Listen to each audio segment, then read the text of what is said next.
C'est un pays sûr, un beau pays, bon marché, et où il y a beaucoup plus de femmes que d'hommes. Oui, vous avez bien entendu. Ça ressemble à un rêve, n'est-ce pas? Maintenant, imaginez que malgré cela, une bonne partie des hommes de cet endroit font leurs valises et s'en vont. Comment expliquer ça? Est-ce l'argent, le climat, ou y a-t-il quelque chose de plus secret que personne ne dit? Parce que nous ne parlons pas de n'importe quelle femme. Ici, elles sont parmi les plus grandes et les plus belles du monde, avec cette beauté naturelle qui attire l'attention sans effort. Aujourd'hui, on va voyager dans un coin presque oublié de l'Europe, un lieu avec une architecture à couper le souffle, une histoire lourde et un déséquilibre démographique qui change complètement la vie de ceux qui y vivent. Et je vous préviens, ce qui peut sembler un paradis pour les uns peut représenter un défi colossal pour les autres. À la fin, je veux savoir, oseriez-vous vivre dans ce pays plein de femmes ou vous retrouveriez-vous le bec dans l'eau? Oups! Ou préférez-vous continuer à vivre seul? Alors, où est-ce? Savez-vous ce lieu qui n'apparaît jamais sur Instagram, qu'aucun de vos amis n'a visité et dont vous n'avez probablement jamais entendu parler? Eh bien, j'y suis présentement.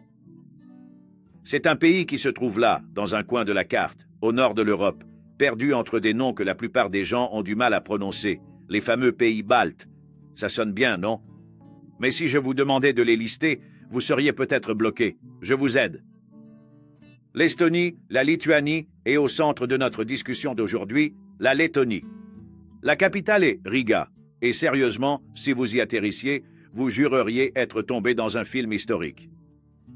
Les rues sont pavées, les bâtiments semblent d'un autre siècle et, à chaque coin de rue, on dirait que quelqu'un a ouvert un magazine d'architecture devant vous. Et ce n'est pas une figure de style, non. Riga est tout simplement la capitale mondiale de l'architecture Art Nouveau. Plus de 800 bâtiments dans ce style, tous ornés de courbes élégantes, de détails inspirés de la nature et de sculptures qui donnent l'impression de pouvoir s'animer d'un instant à l'autre.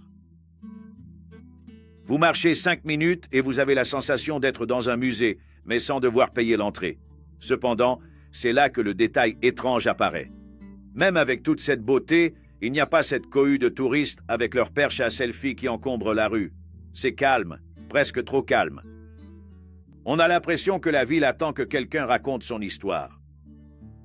Et c'est précisément là que la situation devient étrange, car derrière ces parfaites façades se cache un problème qui n'apparaît sur aucune carte postale. Un contraste si étrange que, quand je vous le raconterai, vous penserez que j'invente. Et c'est là que nous allons maintenant.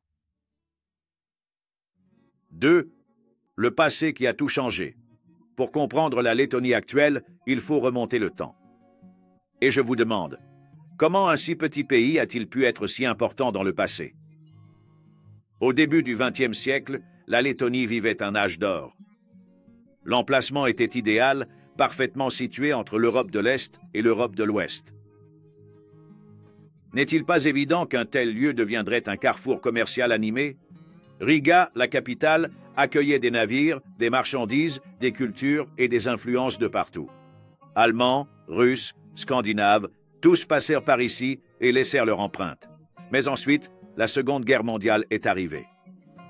Et je vous demande, combien de fois un pays prometteur n'a-t-il pas été détruit pour s'être trouvé au mauvais endroit au mauvais moment?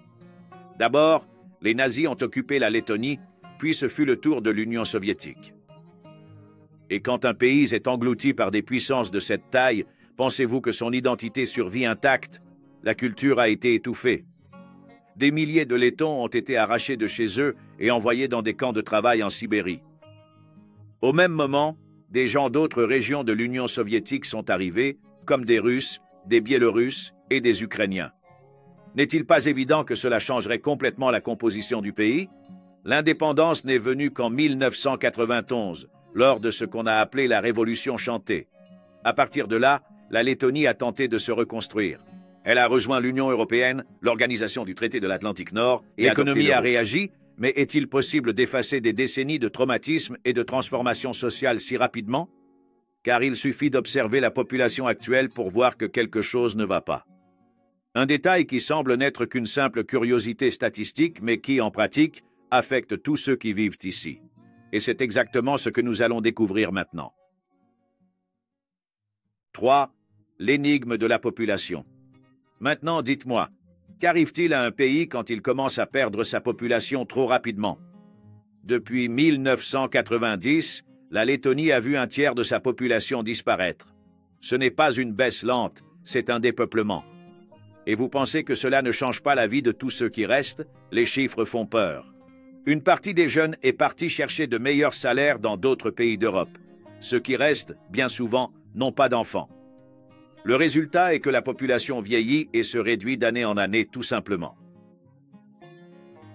Mais le détail qui rend cette histoire différente de toutes les autres, c'est que la Lettonie compte bien plus de femmes que d'hommes. Cela paraît-il positif? Attendez un instant. Pour 84 hommes, il y a 100 femmes, c'est le ratio. Cela veut dire que, statistiquement, 16 femmes se retrouveront sans partenaire, même si elles désiraient toutes se marier. Et nous ne parlons pas de n'importe quelle femme. Nous parlons d'un des pays abritant les femmes les plus grandes au monde, avec une moyenne d'1,75 m et réputées pour leur beauté naturelle, sans maquillage excessif. Maintenant, imaginez avec moi. Comment vit-on dans un lieu où la concurrence est si disproportionnée, mais à l'opposé de ce qui se passe dans la plupart des nations? Pour les hommes étrangers, cela semble être le scénario parfait, mais pour de nombreuses femmes d'ici, c'est un problème sérieux. Après tout, s'il manque déjà des hommes et qu'une bonne partie d'entre eux partent chercher du travail, qui reste-t-il? Et c'est ici que surgit la question qui va guider la suite de ce récit. Pourquoi, malgré un potentiel aussi évident, ce pays voit-il ses hommes partir et ses femmes demeurer? 4. Le problème du surplus de femmes. Avez-vous déjà réfléchi au fait que ce qui paraît être un paradis ne l'est pas toujours vraiment? En Lettonie, le fait d'avoir bien plus de femmes que d'hommes crée une situation curieuse, mais révèle également un problème qui ne figure sur aucune belle photo Instagram. Pensez avec moi, s'il y a déjà une pénurie d'hommes et que beaucoup de ceux qui sont ici rêvent de travailler à l'étranger, qu'advient-il de celles qui restent? Le résultat est clair, la concurrence pour les relations est devenue disproportionnée. Il n'est pas rare d'entendre les femmes d'ici dire qu'elles ont perdu espoir de trouver le bon partenaire dans leur propre pays. Alors, pourquoi ces hommes partent-ils? La réponse se trouve dans l'argent. Malgré l'apparence bon marché de la Lettonie pour les visiteurs, avec des hébergements et une nourriture abordable, les habitants ont du mal à joindre les deux bouts. Le salaire moyen tourne autour de 1 000 € par mois et, avec ce montant, il faut payer le loyer, entretenir la maison, étudier, se déplacer et encore essayer de mettre un peu d'argent de côté. Maintenant, peut-on rivaliser avec le salaire que ce même professionnel gagnerait en Allemagne ou au Royaume-Uni? Et ce n'est pas seulement une question d'argent, le climat pèse aussi. L'hiver y est long, avec peu de jours ensoleillés, et cela affecte même l'humeur des gens. Ce n'est pas une coïncidence si la Lettonie figure parmi les pays avec les plus hauts taux de dépression et l'un des taux de suicide les plus élevés d'Europe. Resteriez-vous ici si vous aviez la chance de recommencer dans un endroit avec plus d'opportunités et plus de lumière du jour? Au final, le tableau est contradictoire. Un pays sûr et magnifique, débordant de femmes extraordinaires, mais où la majorité des hommes n'aperçoivent aucun futur et préfèrent s'en aller. C'est donc là que la question prend une toute autre tournure. Est-ce réellement un paradis pour les hommes étrangers? Ou est-ce un avertissement que si tant de gens partent, il se passe quelque chose de plus profond ici? 5. Pas cher pour les touristes, mais dur pour vivre. La première impression trompe. Si vous venez en Lettonie en tant que touriste, vous penserez être tombé au paradis du rapport qualité-prix. Imaginez seulement un appartement spacieux en plein cœur de Riga pour moins de 10 $ par nuit. Un café chaud pour seulement quelques centimes, un vin de qualité correcte pour à peine plus d'1 €. Et un repas typique, complet et copieux, qui vous laisse satisfait et en a encore, pour moins que ce que vous dépenseriez dans un fast-food. Maintenant, dites-moi, avec des prix pareils, qui ne penserait pas à s'installer ici? Le problème, c'est que pour un habitant, les chiffres sont différents. Le salaire moyen en Lettonie est d'environ 1 000 € par mois. Ça vous semble raisonnable? Alors souvenez-vous que de cette somme, vous devez déduire le loyer, les factures, le transport, la nourriture, les impôts et aussi faire face à un hiver long qui exige des vêtements et un chauffage coûteux. Il n'est pas difficile de comprendre pourquoi beaucoup préfèrent faire leurs valises et tenter leur chance dans les pays voisins où le même travail rapporte beaucoup plus. Et c'est là qu'intervient la question qui ne veut pas se taire. Est-ce que vivre dans un endroit beau, sûr et bon marché pour les touristes en vaut la peine quand on est de l'autre côté, à payer les factures tous les mois et à ressentir dans sa chair les limites de l'économie? Parce que pour ceux qui viennent de l'extérieur, la Lettonie est presque un secret bien gardé, mais pour ceux qui sont nés ici, le charme pourrait ne pas suffire à retenir quelqu'un toute une vie. Et c'est exactement là qu'interviennent deux autres facteurs qui pèsent dans cette décision, et aucun d'eux n'a à voir avec l'argent. 6e point, le climat qui pousse au départ. Dites-moi, vous imaginez-vous vivre dans un lieu où, en hiver, le soleil ne se montre que quelques heures par jour et où il ne pointe même pas le bout de son nez certains jours? C'est exactement ce qui se passe ici. L'hiver en Lettonie est un hiver long, froid et gris. Les températures atteignent facilement près de zéro, et ça, croyez-moi, ce n'est pas le plus difficile. Ce qui pèse vraiment, c'est le manque de lumière. Vous vous réveillez, il fait nuit, vous quittez le travail, il fait déjà nuit. Et là vient la question inévitable. Combien de temps avant que ça ne commence à jouer avec votre tête? La Lettonie est parmi les pays d'Europe au taux de dépression les plus hauts, et ce n'est pas un hasard. Et plus alarmant encore, elle occupe la 2e place en nombre de suicides sur le continent. Comment expliquer cela dans un lieu qui, aux yeux d'un visiteur, paraît si calme et si sûr? La réponse n'est pas simple. Une part provient du poids historique que le pays supporte. Une autre part provient de l'isolement que le climat impose. Et quand on ajoute à cela une économie limitée et un avenir incertain, la vie ici est loin d'être l'image idyllique des cartes postales. Réfléchissez-y avec moi. Si même les habitants ressentent ce poids, comment ce serait pour quelqu'un qui arrive en espérant un rêve? C'est pourquoi, pour vraiment comprendre la Lettonie, il faut regarder au-delà des belles façades et commencer à voir ce qui se cache derrière. Et croyez-moi, cela se manifeste encore plus clairement lorsque vous vous promenez dans Riga, que vous observez le quotidien et que vous notez à quel point le paysage change d'un quartier à l'autre. 7. La vie à Riga. Imaginons que nous marchons côte à côte dans le centre de Riga. Vous levez les yeux et vous voyez des bâtiments aux façades pleines de détails, chaque fenêtre ressemblant à une œuvre d'art. Et je vous pose la question, comment un lieu aussi magnifique peut-il demeurer si peu exploré? Bientôt, nous arrivons au cœur de la vieille ville, les rues pavées, les places avec les marchés de Noël, l'odeur du vin chaud et du pain de seigle s'échappant des étals. Cela semble être une scène de film, n'est-ce pas? Et là, je vous montre une curiosité. Riga compte plus de 800 bâtiments Art Nouveau, ce qui en fait la capitale mondiale de ce style. C'est comme se promener dans un musée, mais sans les files d'attente, sans la foule, sans cette cohue typique des villes touristiques.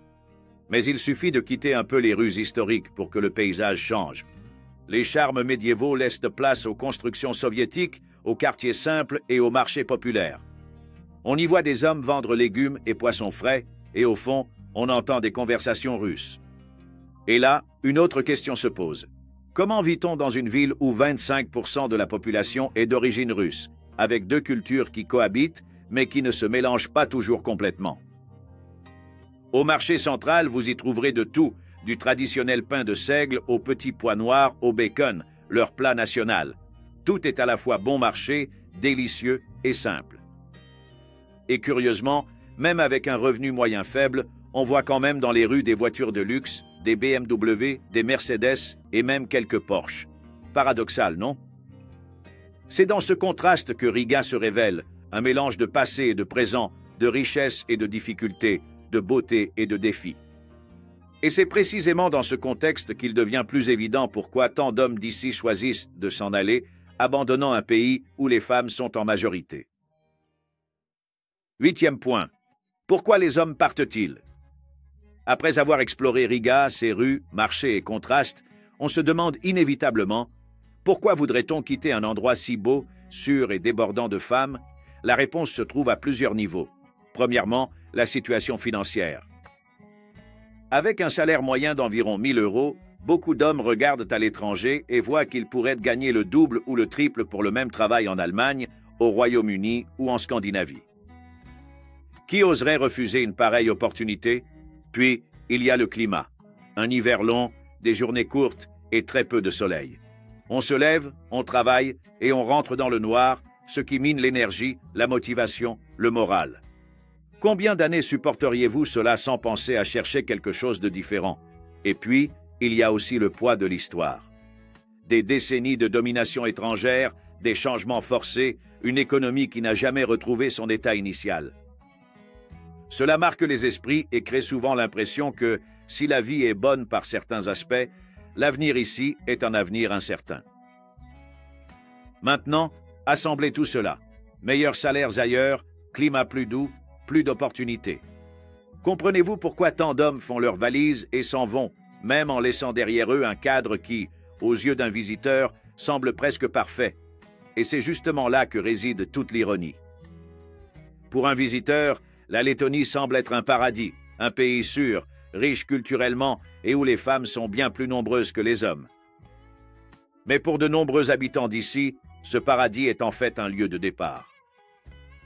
Et la grande question est, ce déséquilibre démographique, avec plus de femmes qui restent et plus d'hommes qui partent, est-il en train de changer l'essence même du pays? 9. La vision d'un touriste. Maintenant, inversons la perspective. Et si, au lieu d'y résider, vous ne veniez que pour la visiter, l'expérience en serait autre, n'est-ce pas? En tant que touriste, la Lettonie est un véritable trésor. Vous débarquez à Riga et dès le premier jour, vous avez le sentiment d'être dans l'une de ces destinations secrètes que seuls les voyageurs les plus attentifs connaissent. La ville est sûre, elle est propre, elle est remplie d'histoire, et en plus, votre argent y est bien plus valorisé que dans une grande partie de l'Europe occidentale. Vous vous réveillez, prenez un café pour moins d'1 €, vous vous promenez dans le centre historique entouré de bâtiments qui ressemblent à des œuvres d'art et, au déjeuner, vous mangez des plats typiques en payant moins que ce que vous dépenseriez dans un fast-food au Brésil. Alors dites-moi, qui ne serait pas charmé par ça? De plus, il y a des expériences gratuites. Se promener dans les rues pavées, voir le reflet des tours historiques sur le fleuve, sentir l'odeur du pain de seigle fraîchement cuit, visiter le marché central, lorgner les vitrines avec des chocolats et des vins bon marché. Si vous voulez vous aventurer plus loin, vous pouvez découvrir une plage de la mer Baltique ou visiter le château de Turalda, tout cela sans exploser le budget. Ça semble être une destination parfaite, non? Mais la question demeure. Une impression touristique suffit-elle pour comprendre la vie quotidienne ici? Car le visiteur perçoit un décor de conte de fées, tandis que l'habitant en connaît également l'envers du décor. Et c'est précisément cette divergence de perception qui fait de la Lettonie un pays si intrigant. La Lettonie est un pays où il y a de la beauté, de l'histoire et des femmes en abondance. Pourtant, beaucoup d'hommes d'ici s'en vont. Pour ceux qui visitent, ça ressemble à un paradis. Pour ceux qui y vivent, ça peut être un défi quotidien. Et là, je vous pose la question. Envisageriez-vous de vivre dans un endroit où il y a plus de femmes que d'hommes, mais où presque tout le reste manque? Dites-le moi dans les commentaires. Si vous êtes resté, commentez « Lettonie » pour que je voie les fidèles de la chaîne. Ah, et ne manquez pas de regarder la vidéo qui s'affiche à l'écran maintenant. Merci et à la prochaine.